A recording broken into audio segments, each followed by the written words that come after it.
Ndinoziva kuti munhu wese akamirira kunzwa kuti vakomana veTCC ava vari kufesa makoti charges, vari kunomira pamberi pekoti. Koti yazorula kuti kudisi zvamboziva kuti aiwa vakabatwa, aiwa vari paprivate meeting yavo yebato ravo reCitizen Coalition for Change.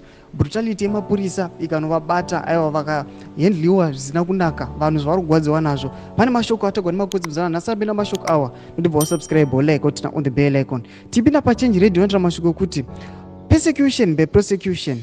A Harare magistrate has granted $100 bail to Jameson Timba and minor and son to the Citizen Coalition for Change United States Representative Ralph Blake, Party Administrator Jameson Timba.